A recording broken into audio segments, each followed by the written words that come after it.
Where do you work? I'm co-president of New Mexicans to Prevent Gun Violence. I am for gun violence prevention laws.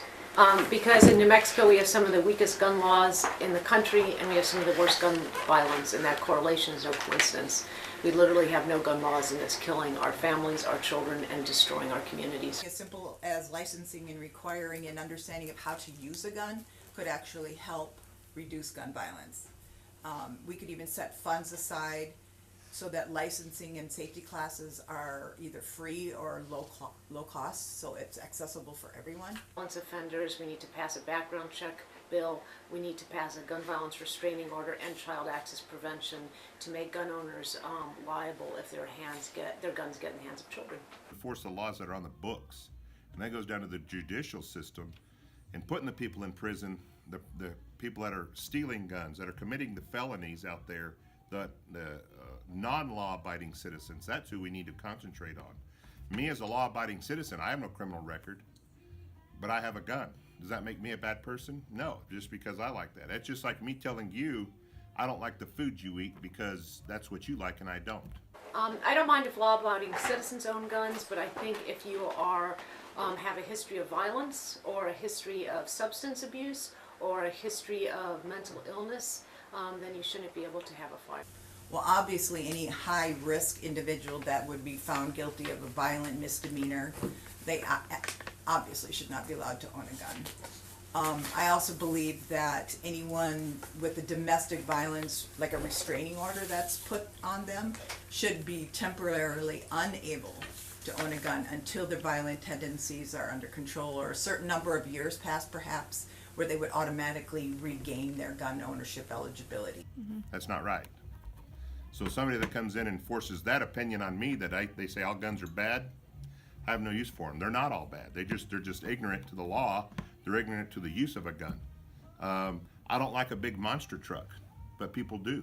That's not it's not anything for me to tell somebody that monster truck, they shouldn't own it because it's ugly or it's stupid or just because I don't like it. That's the same thing with guns. If people don't like guns, they don't have to buy them. I've seen I was a paramedic for 18 years. I'd retired from 20 years for the fire department. And I've seen a lot of people killed more people killed in car accidents than I have with firearms. So it's the person operating the whatever you're doing, the firearm or the vehicle or a baseball bat for that matter. Like I said, one is making sure that gun owners are locking up their guns so those guns don't end up in school. And also a program we do is the Student Pledge Against Gun Violence. So we've worked with thousands of kids throughout New Mexico on gun violence prevention events. And on the day of the pledge, students sign a pledge saying, I will not bring a gun to school, I will not use a gun in a personal dispute, and I'll try to convince my friends to do the same.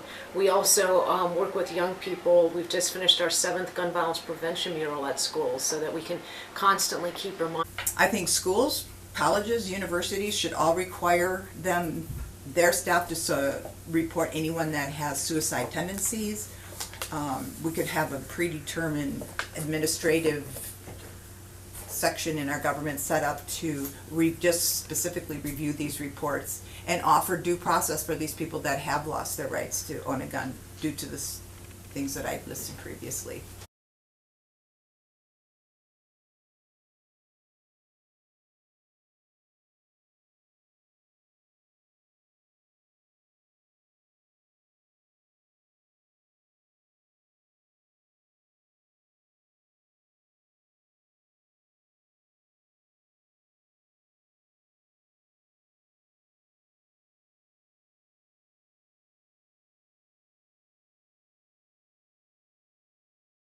Have to pass legislation to make sure that guns don't get into wrong hands.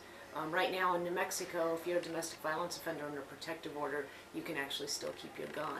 We also need background checks, and this isn't to say that law-abiding citizens can't own guns, but laws do prevent people from people that shouldn't have guns getting hold of them.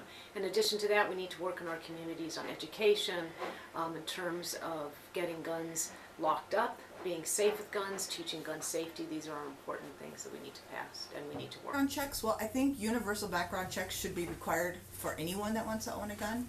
I also think that citizens must address that gun show loophole that allows private citizens to purchase guns without having a background check. I think they should be required at gun shows, that if they do want to purchase a firearm, that they have to undergo a background check. Tighten up their record-keeping skills by maintaining accurate records, updated records, and identify all those individuals that have been convicted, say, of illegal drug use, or if they've been voluntarily or even involuntarily hospitalized for mental illness, or if they have a predetermined set of DUIs, they shouldn't be allowed to own a gun.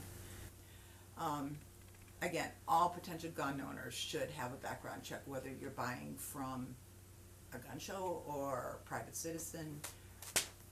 You need to undergo a background check.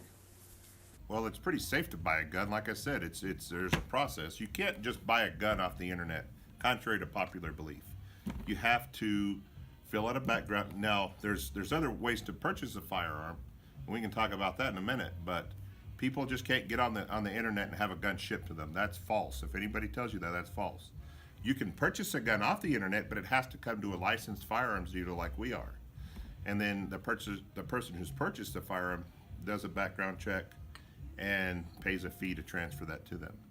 Well, I think everybody is responsible for looking for solutions to solve these shootings.